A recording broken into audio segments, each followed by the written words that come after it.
One of the things that I always advise women to do is that when you're planning to leave those scenarios, is to have a kind of plan in place of where to go, a place of safety, so to speak.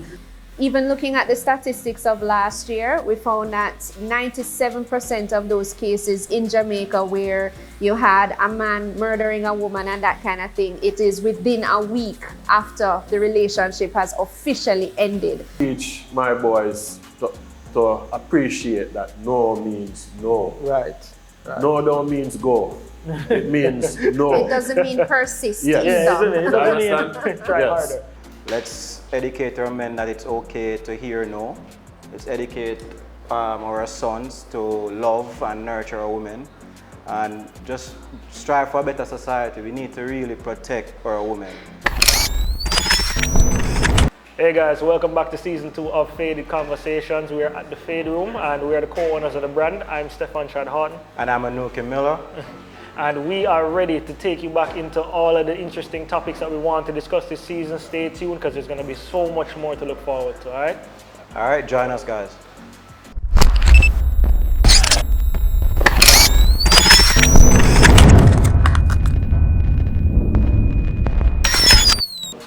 A few weeks ago, the topic of the whole violence against women and what happened with Kanice Jackson came up, and I actually posted that I didn't really want this to be something that we just talked about for 2 to 3 weeks. Like and most forget things about on social it, media, yeah. Exactly. And because social media has a very short memory, and this problem is Very a short. consistent problem that we keep hearing and be outraged for a little bit and then come back up with it. And this is a cultural shift that we need to try and put in place. But at the same time, we didn't want to be just men in a barbershop talking about what women need to do. Right. I think we need to accept some more responsibility on our side and what we need to do to change men in our society. It definitely has been quite a long time coming that we need to talk on this topic. Exactly. As men, not to give excuses, but to provide solutions that can help men as well to protect our women. We couldn't come to the table and have a conversation about violence against women or what we can do about protecting our women without having a woman present. We don't want to come across as just a bunch of men talking about what women need to do. So, Zoe, I know that you have joined us before from both the mental health side of things, and we wanted to have you present to wear dual hats in this role. So I want to kind of understand, in this scenario or this conversation, anytime it comes up, and it should come up very often because it's not something that we want to talk about for 2 weeks or 3 weeks and it be just kind of pushed under the rug. We hear a lot of talk about what women need to do, like, you know, women need to get a taser or to feel more protected or a firearm or whatever they need to do, or not go out at night, which is just ridiculous. So we wanted to have a conversation from the angle of what men can do and hold men a little bit more accountable. But then I'm very cognizant of the fact that there is a mental health angle to this as well. So what role does like upbringing or your mental health play in this violence against women conversation? Well, that's such a loaded question, first and foremost.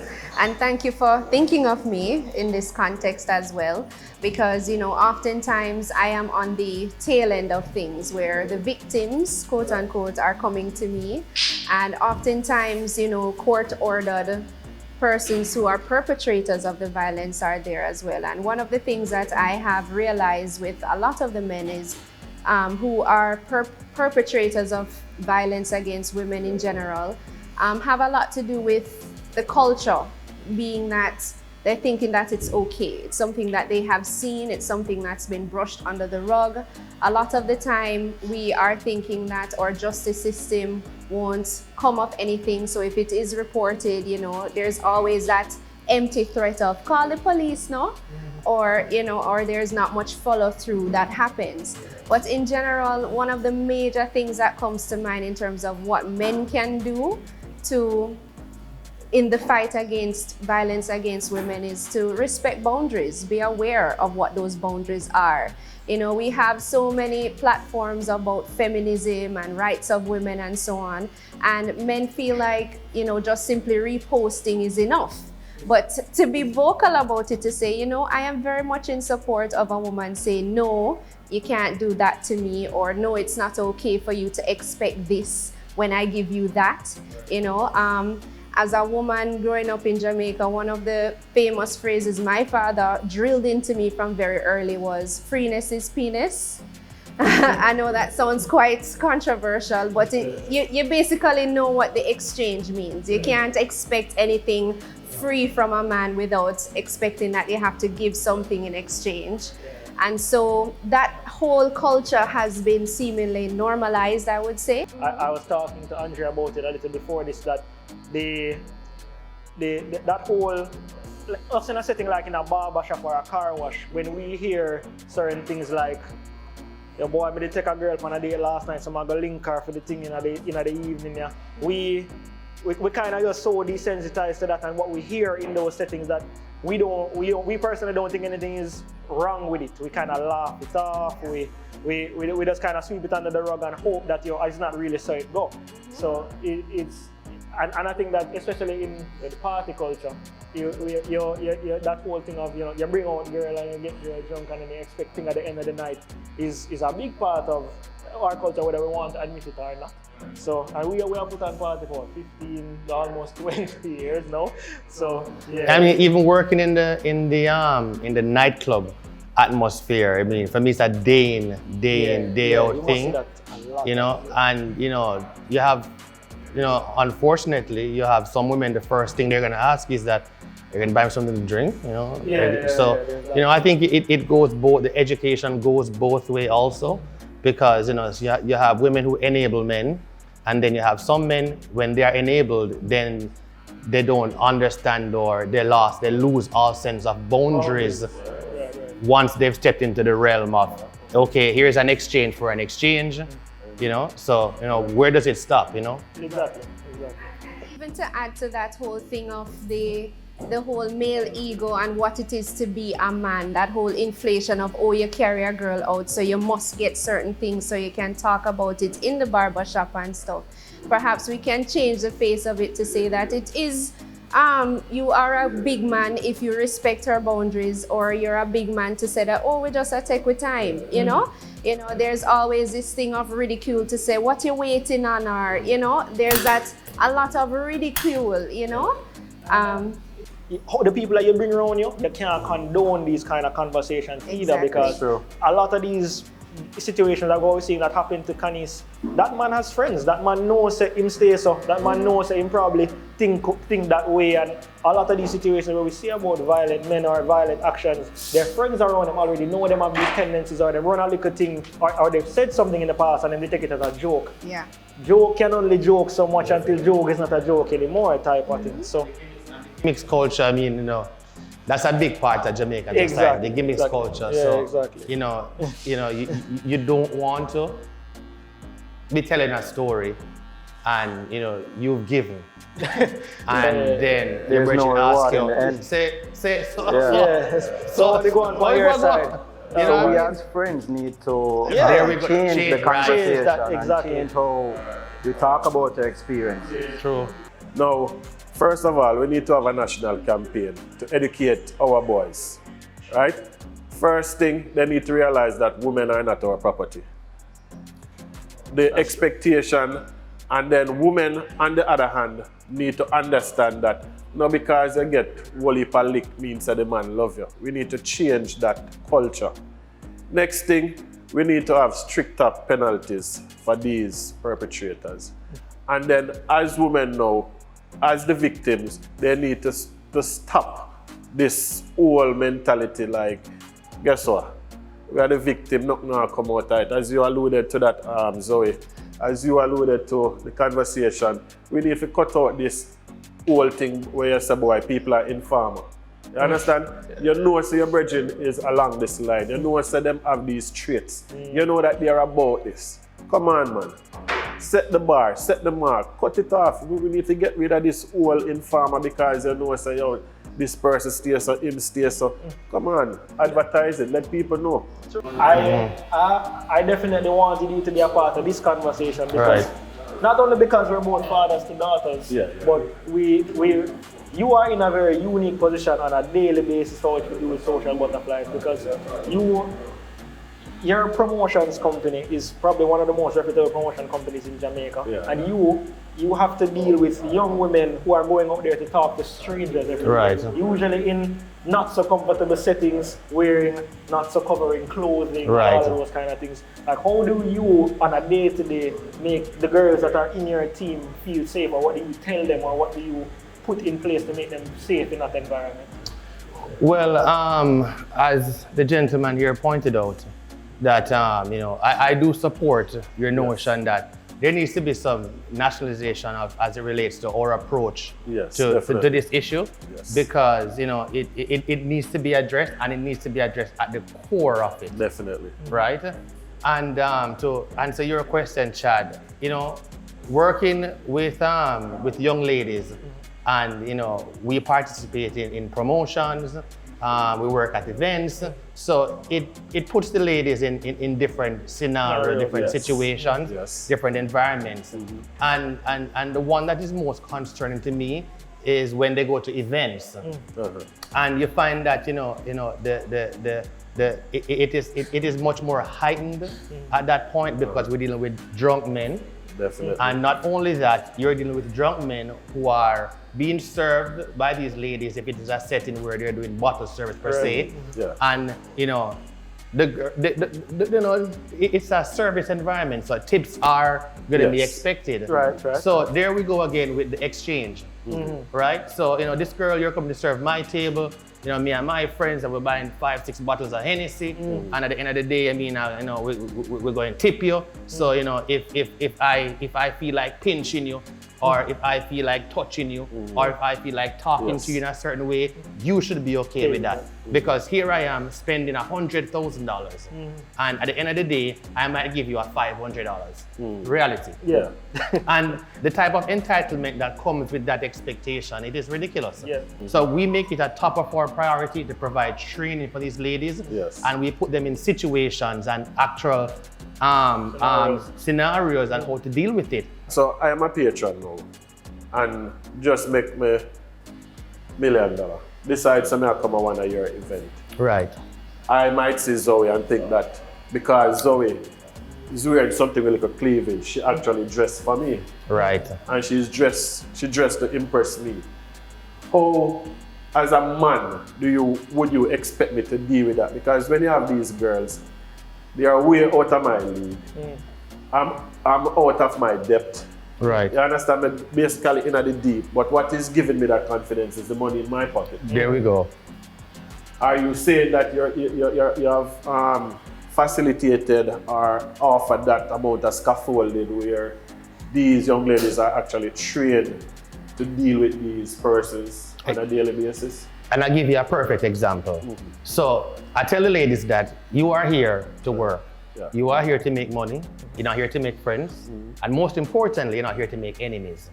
And as what you said, these are the mindset of a lot of these men. Yeah. So if somebody approaches you inappropriately or says something inappropriate, the automatic reaction of an average person is to lash back. Right.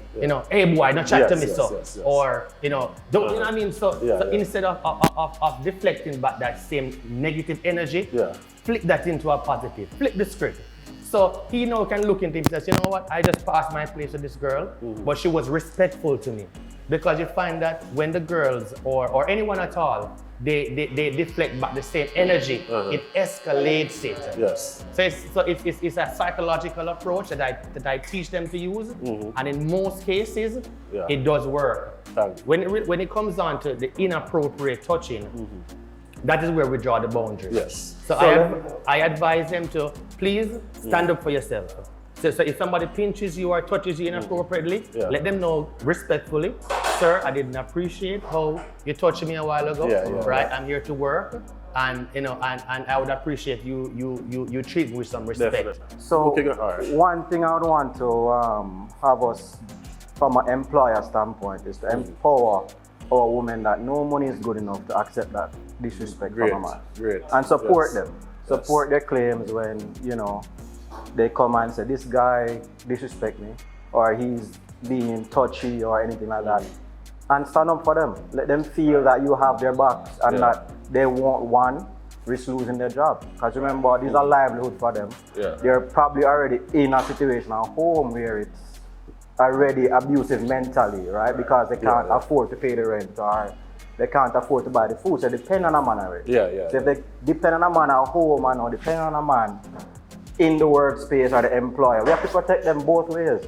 So as employers out there who are employing these young women, protect them, listen to them, support them, and don't let them feel afraid to really come to you with a situation. And that's where the emotional intelligence actually come in play. And Zoe, we are of a tactile culture. We like to touch. We growing up. Yeah. Socialization, we love touch. Even when we used to see the dolly, then we touch. You understand? Yes. We like to touch. Do you correct this type of behavior as it relates to the boys? Because we need to, as Loki said, when we empower the women, we empower the nation.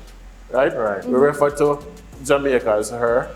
We refer to Mother Earth as her. Even the songs that they sing, even in our national pledge, right?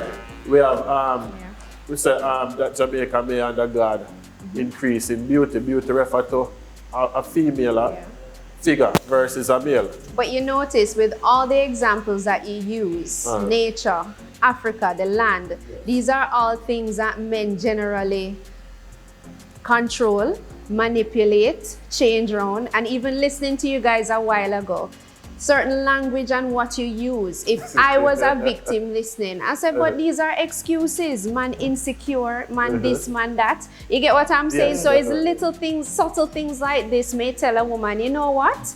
They're just gonna make excuses for me. Now, as a psychologist, what I'm always being attacked with, so to speak, is understanding behavior doesn't necessarily excuse it. So I'm happy that you guys highlight the fact that men can be insecure. It takes a lot of bravery to say you're looking at a woman, you know, to put yourself out there to say, yo, I like you. And for her to like, you know, it can, the reaction is to be defensive, maybe to be aggressive and that kind of thing. But also in that sense too, as men, and it goes back to previous sessions we've done before where we talked about abuse against men, where, you know, as men, we need to learn how to manage our emotions in a healthier way. Why is it that when you feel offended, the thing is to inflate, to be aggressive, to shout, to amplify, versus to say, oh my gosh, you know, culture for women, if you feel a way, you cry.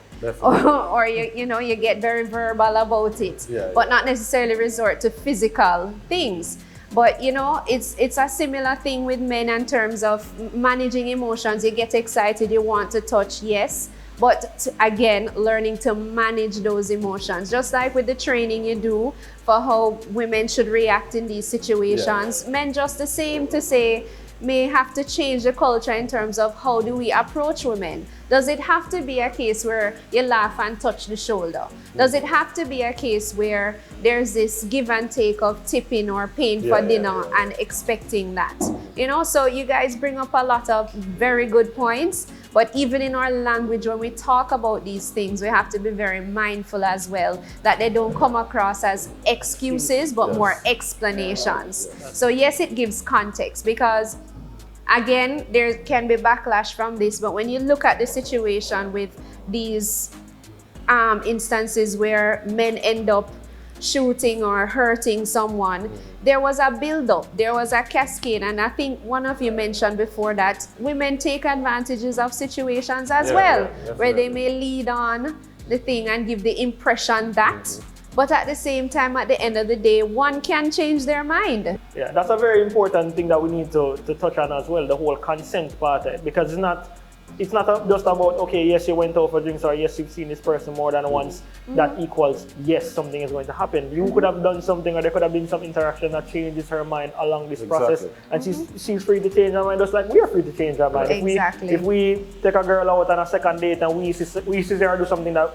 is just an absolute turn off for us to her, then we just have to accept that, okay, fine, just like we can walk away. She can decide to walk away too, regardless of who has spent the money. We both spent our time, we both did something, and people can decide to just go their separate ways. It's not a guarantee of anything that is going to happen. Because even at school, I teach my boys to appreciate that no means no. Right. No don't means go. It means no. It doesn't mean persist Yes. either. It doesn't mean try harder. And I mean, I have spoken to someone when I was doing a study, a research once, and he said to me that because of how we are socialized, right? So maybe you can tackle this one better than us as males.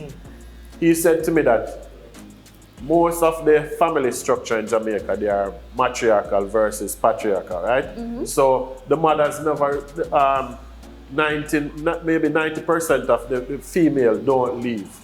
So when the relationship develops with a man and a woman, it is because his mother never leave him like our father, we get up and leave. Right. It is hard to accept you as a female leaving him. Very good. Now, how do we That's a good point. treat situations like these? Okay, so I feel like so far we've been talking a lot about like the one-off instances where you can have violence against women, but the more complex nature of this whole beast, so to speak, is the whole courting process. These things don't just happen overnight between a man and a woman. It's not just a lady crossing the road. She refused the advances, you say, "Gwe." And that is another instance of it as well. But you do have the interpersonal relationship aspect of things too, where just like with dating and courting and leading up to marriage, is a similar situation with dynamics of violence. Where a woman may say something where she knows will slice a man, so to speak, and then of course his reaction is aggression, tit for tat, or to hurt more. And so in these instances, you know, how do we navigate? Because sometimes, well, not sometimes, most of the times persons feel like they get in too deep. You know, we've invested so much, we share bills. What will happen if I move out? I can't afford. There's all of this mental things of all the factors as to why I should stay. And our culture, unfortunately, doesn't make abuse be a good enough reason to leave. You know, when we look at the grand scheme of things, I've had instances where in hairdressing salons, where women will say, boy, we will take a one beating once a month because all the bills paid, I get to go to hotel every 2 weeks. Every time him beat me, him buy me something nice, or him treat me nicely, and all of those different factors too. So we do have to take that into consideration as well. That is not the easiest thing, and our culture says that abuse, whether physical, sexual, verbal, is simply not enough to leave. And that is another aspect of culture that we definitely may have to start shifting as well. Definitely. Mr. Brown, he mentioned about training his female workers, and he mentioned about a customer who has probably $100,000 or spending $100,000 at one of his events, and probably would be rude to one of the female workers. But what men need to understand is if you come to spend money and you expect a tip, or the lady is expecting a tip, she's expecting a tip for the service she provides, not because she's dressed and she's showing a little cleavage or a little ass. But so that there's a difference there that you need to, you know, you're tipping me because of the service that I'm providing to you. You're not tipping me because I'm dressed. It's not because you like me. Not because you like me. Or I'm attracted to you, or you find me attractive. It's not. Secondly, I think also, you said you're a principal. I think that our schools need to teach our youth grooming, how to open a door for a lady. When you're going into class, if a young girl has struggling with her bag, teach her how to help with the bag. Certain mannerisms need to be taught back or brought back into our schooling system. It might not be in the home, but when they go to school, it can be brought into their daily educating life, you know. So when they go out into society, they know how to. Men no longer open the doors for women, or even senior citizens. You go to the bank and a senior citizen wants a seat. The younger men, they don't even offer Unfortunately, you're preaching to the choir. Yeah, we are men that do that. We are the minority, but we're men that do that. That's a very great point. And you're right, because when these young ladies go out and work, you're there to work. You're not there to make friends, you're there to work. Not there to make enemies, you're there to work. And the level of service you provide, it dictates what you take home as a tip. It's a very valid point, and for everyone out there who's listening, that's it's a fundamental core of any environment that you go in service. But you touched on a great point where you mentioned that the training needs to be done where where men understand that for me, that my masculinity is to help to protect, right, and to assist femininity. And that goes back to, I think, why communication in these situations, just between men and women in general, even outside of the workplace, is probably a very important thing, because like you mentioned, or you mentioned it many times in this conversation, man put on parts from woman's house and send them go to school and all of that. Like, what is the expectation? Probably, if we have more conversations on what is expected if I do this, then we won't find ourselves in situations where one person decides to leave and violence is like the only option there, because there was no clear, like, I don't want to make it sound transactional, but there was no clear expectation set from before. So then there is no, the only thing that you are left with at that point in time is what you feel about the situation. And sometimes removing that emotion from it is what will draw us. Like you mentioned that, and I want you to touch on it in your own words, that first week after leaving a situation like that is the most dangerous. So, Okay. The complexity of a violent situation within a relationship. One of the things that I always advise women to do is that when you're planning to leave those scenarios, is to have a kind of plan in place of where to go, a place of safety, so to speak, where it cannot be predicted. Something where you can line up authorities to say, listen, I'm leaving on this day, or I have left now and I'm scared for my life. You have it documented and that kind of thing, because the first 7 days after someone leaves a violent relationship is usually the window in which it escalates to the point of murder, suicide, or burning down the house and that kind of thing. And even looking at the statistics of last year, we found that 97% of those cases in Jamaica where you had a man murdering a woman and that kind of thing, it is within a week after the relationship has officially ended that these situations came about. And you always get the interviews on TVJ and all these places where they say, oh, I knew he was violent, oh, him did threaten, see the voice note here. We're always looking at it after the fact. Anticipate that it can get that bad. It's better to be safe than sorry. Tell persons and there's a lot of shame associated with violence usually, to know that you find yourself with a man that would beat you and that kind of thing. And so persons aren't willing to talk about it, just like what he was saying earlier, not wanting to share your vulnerabilities and that kind of thing. But as Chad said earlier, it's hard being a woman, and so there can be times where you're just automatically on a defensive. So it's better not to say anything for persons to take advantage of you, but at the same time, tell persons, let it be vocal. I'm not safe, I don't feel okay, and let persons know. So a part of our culture is, to stay out of people's business. Or, we see from the outside, our friends are, in a toxic relationship, right? Yeah. What would you say to that person? How can they help their friend that's in that situation to help, provide them help, to get them help?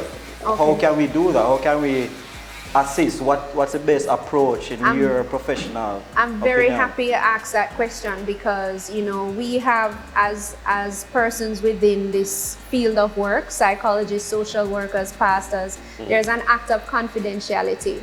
So if you hear that your neighbor is in an unsafe situation, you can come to any one of us one away and say, listen, this is happening at John Brown's house. I'm not sure, I can't verify, but check it out for me.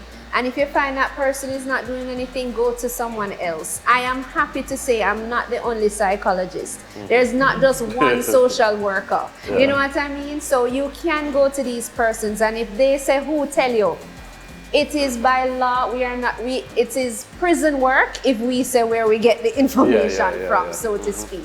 You know, so it's definitely a safe avenue if you yourself don't want to intervene or you feel like you're ill-equipped. You know, you can definitely go to any one of us, let us know.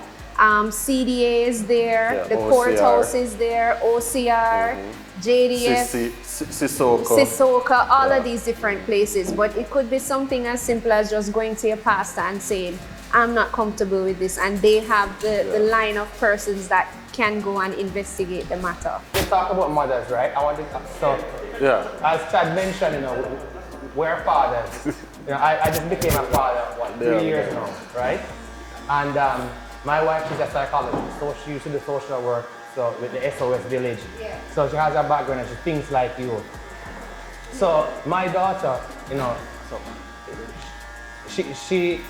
I have a relationship with her where, you know, I'm from an old school type of parenting. So whenever she doesn't want to do something, I say, come on, daddy, give you a sweetie. And my wife was like, don't you dare offer the child a sweetie to do. And I'm like, but when I was little, me get sweetie or treats. When she's like, no, you have to show her the importance of what she needs to do and why we are asking her to do it. And I looked into it and I was like, yo, you know, that deep, you know, that deep. So what's your take on that type of parenting?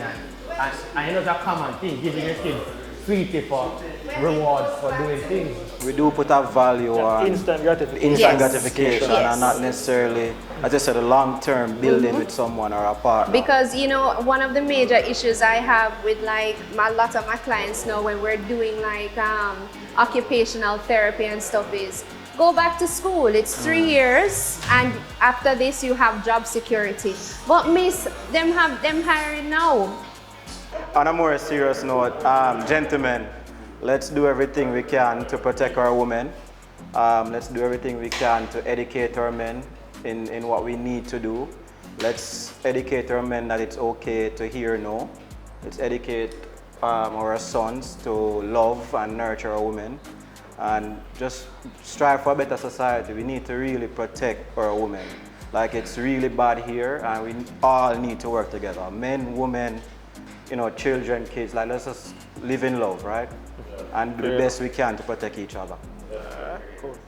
So how can men help in the struggle against violence against women? As we've been talking about throughout this segment, is to, you know, maintain your boundaries, be clear about what it is. Don't be afraid to reach out for help. You know, there are so many persons in the service industry that can, you know, help with getting out of a violent situation, preventing it altogether. Psychologists, social workers, pastors, there's so many different organizations. And if you find that you reach out to someone and you don't see the changes or the assistance that you require, keep talking, find different persons to reach out for help. It's worth it, and in the long term, it's all about your safety. Every individual's right to live free and safely is important, so be persistent about it. And also, men, when you come to places like the feed room, I guess it's a sharp cut. It might make you feel overconfident, but please do not let that overconfidence throw off your better judgment, all right? Cool. And also, You know, it's really a thing, right? You know, it's a thing. Like when men leave the barber, especially here, it's like them walking on air. It's like, listen. And I know you're hearing all of this advice on what men can do, you know, and I know that many persons who are watching are the converted and continue to be the few and far in between until it becomes popular. Anticipate the pushback to hear that, oh, you're miserable, or oh, you don't entertain certain things. Be prepared to take that backlash, because you know in the long term you are contributing to society and keeping our women safe. quite a long time coming that we need to talk on this topic. Exactly. As men, not to give excuses, but to provide solutions that can help men as well to protect our women. Exactly. And I think this episode touched on that a lot. And I'm happy that we had women in the barbershop in the actual to actually conversation. speak and give their opinion as well. Exactly. I didn't want it to come across as misogynistic or Very anything to that much so. effect. So I definitely know that we touched on some very good points. And come join us and let's get into the very deep of the interesting, conversation. I would say, Episode. very interesting. All right, guys, thanks for joining us on season 2 of Faded Conversation. Check us out on the next episode for more interesting topics. We look forward to seeing you.